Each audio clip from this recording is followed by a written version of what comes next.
이 중견 자동차 회사를 다니는 40대 직장인 박 씨의 이야기입니다. 네. 그는 수년간 유럽에 있는 해외 지사에서 일을 했었는데 업무 강도가 만만치 않지만 언젠간 고생한 보답이 돌아올 것이라고 믿으면서 이악 물고 버텼다고 합니다. 그런데 얼마 전 본사로부터 이 박 씨의 사기를 떨어뜨리는 소식이 전해졌습니다. 이 회계팀의 실수로 근 1년간 월급이 더 많이 들어갔으니 잘못 지급된 돈을 6개월 안에 모두 반납하라는 통보였습니다. 월급이 1년 동안이나 더 들어왔다.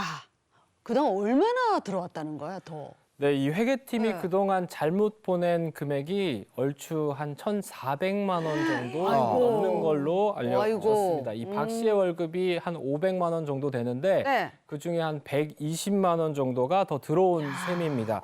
이 사실을 알게 된 박 씨는 굉장히 당황할 수밖에 없었던 게 네. 이 월급을 거의 다 써버렸기 때문입니다. 네. 이 1,400만 원 넘는 돈을 6개월 동안 월급으로 나눠 갚게 되면 250만 원 정도 되는데 그러면 이제 월급의 한 50% 정도 되잖아요. 그러다 보니까 이 박 씨의 이 생활도 굉장히 궁핍해질 수밖에 없었습니다. 야, 6개월 동안 나눠서 갚아야 되는데 그게 이제 월급의 반을 떼서 6개월 동안 내야 되는 거잖아요. 그렇죠. 힘들어질 텐데. 이게 액수가 상당해요. 1,400여만 원이거든요. 근데 그동안 박 씨는 월급이 잘못 들어왔던 걸 아예 모르고 있었던 거예요? 그러게.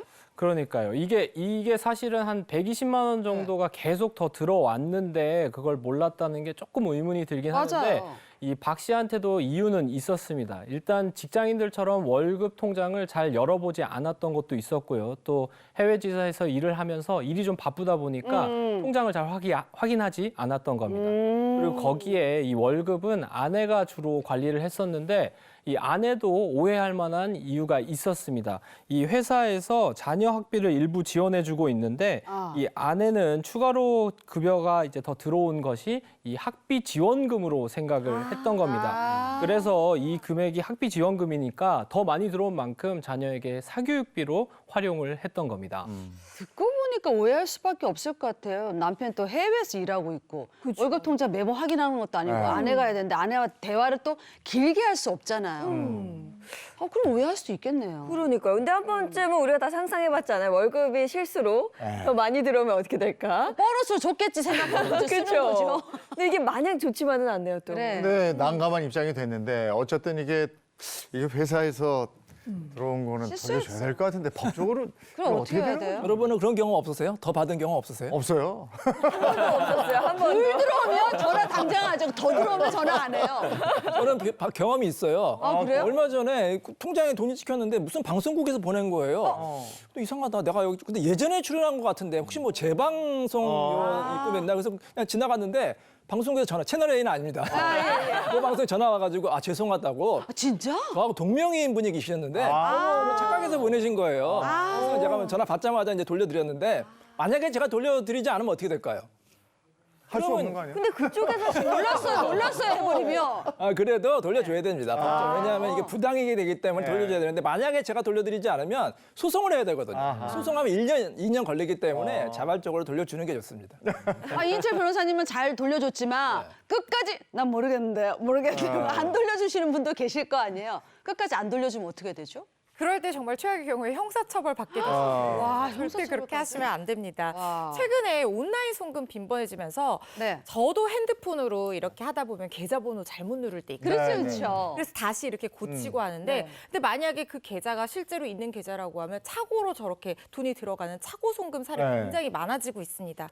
그런데 이걸 돌려주지 않거나 반환을 거부한다고 하면 법원이랑 우리 법령은 이거를 횡령행위로 봅니다. 그러니까 우리가 횡령이라고 하면 보통 이 회사에서 회사 직원이 몰래 이 오늘 공금을 갈취하는 빼돌리는 네네네. 그런 경우만 생각할 수가 있는데요. 횡령죄라고 하는 것은 다른 사람의 재물을 보관하는 사람이 이 돌려주지 않거나 반환을 거부하면서 마음대로 임의로 써버렸을 때 다 성립을 하게 될 수 있거든요. 법원은요, 차고 송금된 돈도 이 다른 사람의 재산이고 이 아무런 서로 거래 관계가 없이 받았다고 하더라도 보관할 의무가 있다 이렇게 보거든요. 그래서 이 차고 송금된 돈은 반드시 돌려주는 돌려줘야 되고 이걸 반환을 거부하게 되면 횡령죄가 성립을 할 수 있는데 들어온 돈을 보고 이 견물생심이라고 욕심이 그래, 생겨서 맞아요. 처음에 이렇게 가만히 있다가 돌려달라고 했는데 안 돌려준다. 나 받은 적 없다. 이렇게 하다가 뒤늦게 문제가 될 것 같아서 돌려준다. 이래도 처벌을 받을 수 있어요. 실제로 벌금형 받았던 사례도 있으니까요. 잘못 찍히면 그냥 자진 납부하시길 바랍니다. 아니 근데 이 회계팀도 사실 잘한 건 없어요. 그래요? 뭐 한두 달 잘못 넣은 것도 아니고 1년 가까이 잘못 넣은 거잖아요. 그래 송금을 잘못한 거는 뭐 일회성이라고 치지만 이건 회사 회계팀에서 1년 동안 맞아, 꾸준히 잘못한 거니까 맞아. 회계팀 책임을 물을 순 없습니까? 근데 이제 박 씨가 회계팀에 이제 손해를 물으려면은 네. 본인이 손해를 봐야 되거든요. 근데 박 씨는 손해를 본 거예요. 오히려 이익을 본 거잖아요. 그렇기 때문에 이제 박 씨가 이제 회계팀을 상대로 손해배상 청구할 수는 없고 뭐 이럴 수는 있겠죠. 이제 회사에서 이제 계속해서 독촉을 하는데 박 씨가 이제 입금을 안 하면은 회계팀 직원이 사비로 이제 일단 회사에 물어낼 수가 있잖아요. 그러면 그 직원이 나중에 박 씨한테 이제 구상권을 청구할 수 있을 여지는 있을 것으로 보입니다. 기러기 아빠의 보상 심리를 점검하라. 보상심리. 내가 보니까 이 아버지가 두 가지 지금 우리가 본 상황에서는 두 가지 충격이 좀 나타나는데요. 그 첫 번째 충격이 뭐냐? 애가 인사를 안 해요. 그리고 너 아버지가 아버지처럼 보이지 않냐? 너 아버지가 네 친구냐? 이런 얘기가 나올 정도면 마치 아버지가 무시당하는 것 같은 인상을 좀 받았단 말이에요. 그렇죠. 그리고 또 한 가지가 뭐냐면 애가 뭐라고 대답을 하냐? 아버지하고 떨어져 살던 때가 더 좋았대요. 이건 참. 너무나 충격적인 이야기입니다. 그럴 때 이 아버지가 지난 5년 그 청춘과 나의 모든 권리까지 포기하면서 그 자녀를 위해서 애썼던 모든 항목이 물거품처럼 얼마나 허무하고 맞아. 무의미하고 심지어는 화가 날 거라고요. 그러면 이 아버지가 왜 그랬을까? 첫째, 나도 애썼거든. 그래서 나도 사실 아버지로서 대접받고 싶은 게 있었던 거예요. 5년 동안 누리지 못했던 아버지로서의 행복을 나도 만끽하고 싶은데 봤더니 나에게 존경심은커녕 인사도 하지 않고요. 나에게 그래도 아버지로서의 존경심 아니더라도 존중이라도 해줬으면 좋겠는데 심지어는 나를 친구만도 못하게 때로는 남처럼 대하고요. 심지어 얘기를 했더니 어떻게 난 당신 없을 때가 더 좋았거든 이렇게 이야기를 한 거거든요. 아버지는 실망을 넘어서 분노가 가득한 게 당연합니다. 네. 아니, 아버지 입장에서는 뭐 같이 안 살 때가 더 좋았다 이런 말 들으면 정말 가슴이 무너져 내릴 것 같아요. 예. 어릴 때는 아빠를 하늘처럼 여기더니라는 걸 봐서는 이제 어린 시절엔 같이 있다가 질풍노도의 청소년기에 떨어져 있었던 것 같고 네. 그다음에 와서 이런 반응을 보이는 것 같은데 아빠는 나하고 떨어져 있던 그 시절에 성격이 이상해졌네 이렇게 보는 거죠. 맞아, 맞아. 사실 그 사이에 아버지가 더 이상해졌을 수도 있어요. 이건 사실 누구의 잘못이 아닙니다. 왜냐하면 우리가 5년이라는 그 세월 사이에 아들은 폭풍 성장을 했고요. 5년 떨어져 있는 기간 동안에 폭풍 성장하는 이 아들을 아버지는 만져보지도 못했을 거라고요.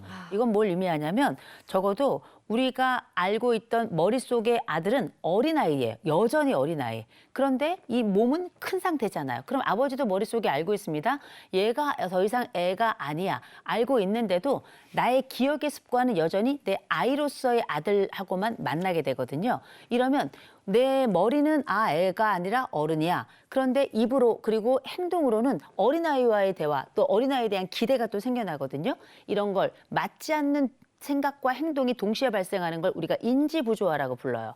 이런 인지부조화가 발생하게 되면 사실 우리가 내 스스로도 어렵고 상대방도 어려운데 이런 부조리를 잘 해결하지 못하니까 책임을 묻게 되죠. 어딘가에. 그럴 때 그 책임을 뭐라고 하냐면 네가 버릇이었구나.